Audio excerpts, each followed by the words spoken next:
পশ্চিমবঙ্গ বিধানসভা নির্বাচন 2026 এর ফলাফল প্রকাশিত হয়েছে 4 মে।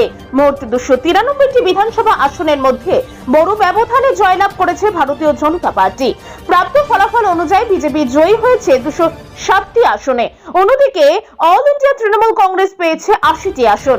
এই ছাড়া ভারতীয় জাতীয় কংগ্রেস পেয়েছে 2টি আসন, আম জনতা উন্নয়ন পার্টি পেয়েছে 2টি, সিপিআইএম পেয়েছে 1টি এবং অল ইন্ডিয়া সেকুলার ফ্রন্ট পেয়েছে 1টি আসন। এদিকে চাকদা বিধানসভা কেন্দ্রে দ্বিতীয়বারের জন্য জয়ী হয়েছেন বিজেপি প্রার্থী বঙ্কিমচন্দ্র ঘোষ। তার নিকটতম প্রতিদ্বন্দ্বী শুভঙ্কর সিংহ যিশু পেয়েছেন ৭৮,৪88টি ভোট।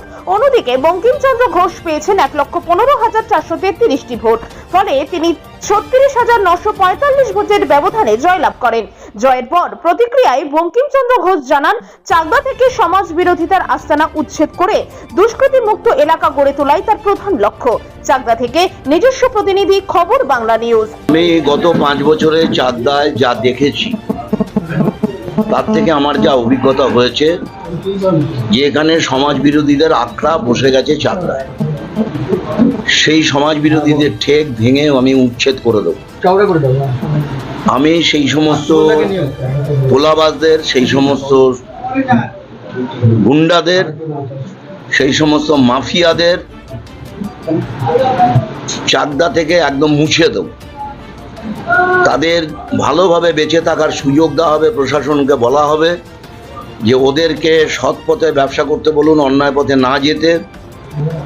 যাকে তাকে আক্রমণ করা, ভয় দেখিয়ে টাকা তোলা, এসব বন্ধ করে দিতে হবে। ওরা ভালো হয়ে যাক। আর ওদের কাছে এখনো যে সমস্ত আগ্নেয়াস্ত্র সুসজ্জিত আছে, প্রশাসন থেকে আপনারা কালকে থেকে এনকোয়ারি করে সমস্ত উদ্ধার করে বলুন থানায় জমা দিতে। তারপরে ওরা ভালো হয়ে যাক, ওরা ভালোভাবে থাকুক। আর যদি ওরা এই পথে হাঁটে, আমি বলছি চাকদার সেই মাফিয়া রাজ ভেঙে টুকরো করে দেবো আমরা। এটুকু আমাদের কাজ। তবে আরেকটা বিষয় যেটা সেটা হচ্ছে, ভোটের আগে দেখা গেছিল যে আপনাকে দেওয়ালিখন থেকে শুরু করে জানার চেষ্টা কিছুই করতে দেওয়া হয়নি কার্যত। সেক্ষেত্রে একদম এত বিপুল ভোটের জয়, কি বলবো? দেখুন, আপনারা দেখেছেন আমাদের নির্বাচনী প্রচারে আমরা প্রচুর বাধা পেয়েছি, প্রচুর প্রতিবন্ধকতার সম্মুখীন হয়েছি। আমরা ওয়াল রাইটিং, ফ্ল্যাগ, ফেস্টুন, আমাদের আর্থিক সীমাবদ্ধতার মধ্যে থেকে যেটুকু আমরা করতে পেরেছিলাম, সেখানেও আমাদের গণতান্ত্রিক অধিকার কেড়ে নেওয়া হয়েছে। সমস্ত কিছু ছিঁড়ে ফেলা হয়েছে, মুছে ফেলা হয়েছে। তারপরেও আমরা প্রচারে ছিলাম, আমরা উঠে যাইনি, আমরা ভয় পাইনি। আমরা বলে দিয়েছিলাম যে তখন দেওয়ালে আমরা না থাকতে পারি, আমাদের ফ্ল্যাগ না থাকতে পারে, ফেস্টুন না থাকতে পারে, পতাকা না থাকতে পারে, মানুষ আমাদের হৃদয়ে আছে, এই বিশ্বাস নিয়ে আমরা লড়াই করেছি। এবং আমাদের প্রত্যাশা ছিল যে আমরা এবার 30,000 ভোটে জিতব। মানুষ তার থেকে আরও বেশি ভোটে, 37,000 ভোটে আমাদের জিতিয়ে একটা দৃষ্টান্ত এখানে তৈরি করেছে। সাঁতার কাটা নিয়ে বিভিন্ন সময় কটাক্ষ করা হয়েছিল আপনার প্রতি, এবং সেই রাস্তাই হতে চলেছে।